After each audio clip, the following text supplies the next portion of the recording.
नमस्कार दर्शक बंधु आपणकर जदि बिछा राशि होता है तेबे यह भिडटी आपणक पई बहुत अधिक गुरुत्वपूर्ण रही।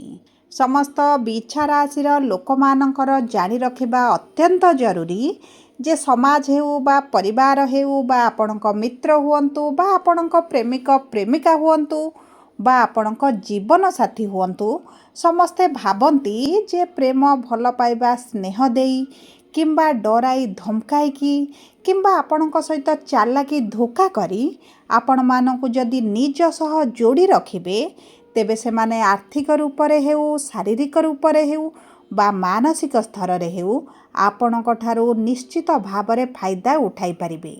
सेथिपाई समस्त बिछा राशिर लोक माने आपण जो वर्तमान दुखित रहुछंती चिंतित रहुछंती हैरान हेउछंती एवं जो विभिन्न प्रकार समस्यार सम्मुखीन हेउछंती एहार सबुठारु बड़ कारण हेउछि आपणकु व्यवहार करा जाउछि। आपणक उपरे बोझ लदी देई आपणकु ठकी समस्ते आनंद नेउछंती निश्चित रे रहुछंती। देखंतु एहा आपणकु भल न लागि पारे खराब लागि पारे किंतु एहा हेउछि निराट सत्य।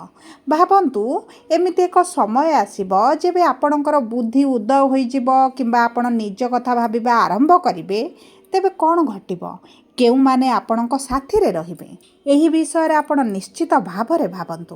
देखंतु गत 4-5 वर्ष हेबो आपणकर धन हानि शरीर हानि मानहानि एवं निजस्व संपत्ति रे मध्य हानि घटी चलीछि। आपणक जीवन रे अल्प हेउ बहुत हेउ किछि ना किछि तो अवश्य घटिछि किंतु समय बा कालचक्र रे ग्रह गोचर रे एमिति विराट परिवर्तन हेउछि जहाँ आपणकर समय को निश्चित भावरे बदलाइबो। एवं देखंतु कर्मर न्यायर कर्ता धर्ता शनिदेव एबाकू जाउछंती मार्गीरु बकरी माने तेढ़ा चलन करिबा पई जाउछंती। जेतेबेले गोटे सीधा साधा साधारण लोकटिए तेढ़ा हुए सेतेबेले सबु मतलबी लोक स्वार्थी लोक आपे आपे दूर हुअंती एवं धीरे धीरे आपणक जीवन रे आपण परिवर्तन मध्य देखिबा आरंभ करिवे। एवं एही 138 दिन रे माने एही जुलाई मास 27 तारिख रु डिसेंबर मास 11 तारिख मध्य रे आपण लेखि रखंतु आपणक शत्रु माने आपणक पाद तळे आसी पड़िबे एवं किछि स्वार्थी लोक मध्य आपणक पाखरे क्षमा प्रार्थना करिवे एवं आपणकू एही समय रे किछि फरक मध्य पड़िबो नाही कारण आपण आ सहिबेनी बोली निश्चित करि नैछंती। किंतु देखंतु एही भली परिस्थिति आपणक जीवन रे केबे हेबो काहेकि लोक आपणकू क्षमा मागिबे कौन एमिति आपणक जीवन रे घटिबो जहाँ आपणक जीवन रे एते बड़ परिवर्तन आनिबो ताहा एही वीडियो रे विस्तृत भाव रे आपणक सह आलोचना करिबी। सेतिपई आपण धैर्य धरी देखंतु बुझंतु एवं आपणक प्रिय परिजनकर जदि बिछा राशि होइथाय तांको सहित शेयर करंतु। किंतु वीडियोटी आरंभ करिबा पूर्वरु जदि आपणकर भी बिछा राशि होइथाय एवं आपण भी ईश्वर को आंतरिक भक्ति एवं विश्वास करंती तेबे वीडियोटी को लाइक करंतु। कमेंट बॉक्स रे जय जगन्नाथ जय माँ लक्ष्मी अवश्य लिखि दियंतु। ता सहित आम सह जोगाजोग करिबा पई वीडियोर मध्य भागरे एक व्हाट्सएप नंबर टिए दिया जाइछि जो नंबर साहाय्य रे आपण आम सह जोगाजोग करी निजर नूतन कुंडली प्रस्तुत करि परिबे कुंडली विश्लेषण कराई परिबे किंबा आपणकर चाकरी विवाह व्यवसाय प्रेम संपर्क शिक्षा स्वास्थ्य संतान को नहीं किछि समस्या रहिछि ताहार सहजरे एवं स्वल्प मूल्य रे समाधान करि परिबे। सेतिपई आपण आम सह वीडियोर शेष पर्यंत जोड़ी होई रुहंतु एवं व्हाट्सएप नंबर माध्यम रे आम सह जोगाजोग करी खूब कम मूल्य रे आपणक समस्यार समाधान करंतु। एबे आसंतु कार्यक्रमटी को आग को बढ़ाइबा एवं जानिबा एही 138 दिन सतरे कोन आपणक भाग्य रे परिवर्तन आनिबो।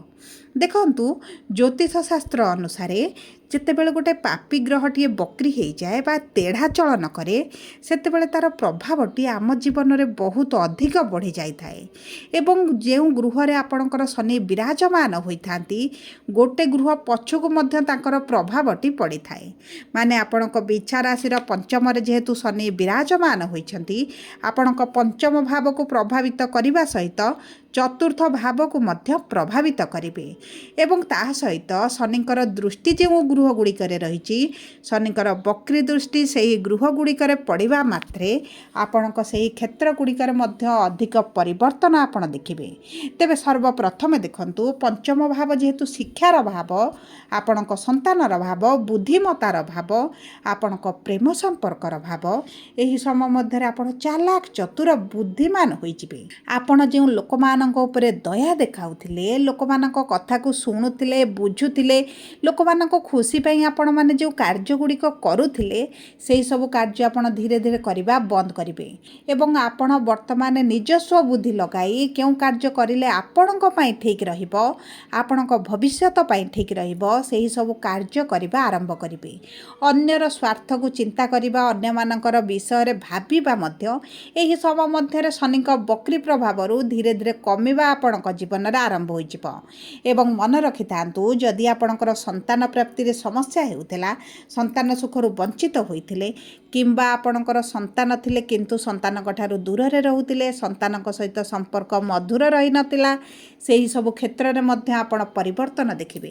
ଏବଂ ଆପଣଙ୍କର ଯଦି ବଡ଼ ସନ୍ତାନଙ୍କ ଜୀବନରେ କିଛି ସମସ୍ୟା ଚାଲିଛି, କୌଣସି ବିପରୀତ ପରିସ୍ଥିତିରେ ଫସିଛନ୍ତି, ସେଥିରୁ ବାହାରକୁ ଆସିବେ। କିନ୍ତୁ ମନେ ରଖିଥାନ୍ତୁ, ସନ୍ତାନ ସୁଖ ପ୍ରାପ୍ତି ହେବା ପାଇଁ ଆପଣଙ୍କୁ କିଛିଟା ମେଡ଼ିକାଲ ଟ୍ରିଟମେଣ୍ଟ ନେବାକୁ ପଡ଼ିପାରେ, କିଛିଟା ସର୍ଜରୀ ମଧ୍ୟ ଆପଣଙ୍କର ହୋଇପାରେ।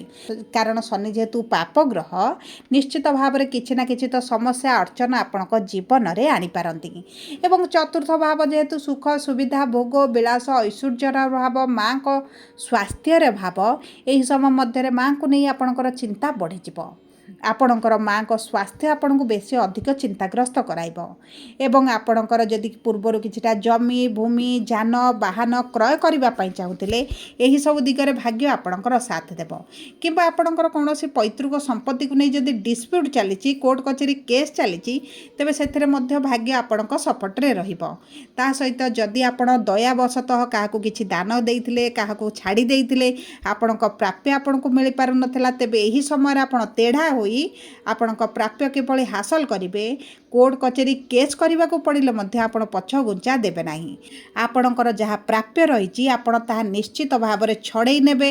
ଯଦି ଆପଣଙ୍କୁ କିଛି ଭଲରେ ନ ମିଳିଲା, ତେବେ ମଧ୍ୟ ଆପଣଙ୍କର ନିଜ ବୁଦ୍ଧିକୁ ତେଢ଼ା କରି କିଭଳି ହାସଲ କରାଯିବ, ସେହି ବିଷୟରେ ମଧ୍ୟ ଆପଣ ଚିନ୍ତା କରିପାରନ୍ତି। ଦେଖନ୍ତୁ, ଶନିଙ୍କର ତୃତୀୟ ଦୃଷ୍ଟି, ବକ୍ରି ତୃତୀୟ ଦୃଷ୍ଟି ଆପଣଙ୍କର ସପ୍ତମ ଭାବକୁ ରହିବ।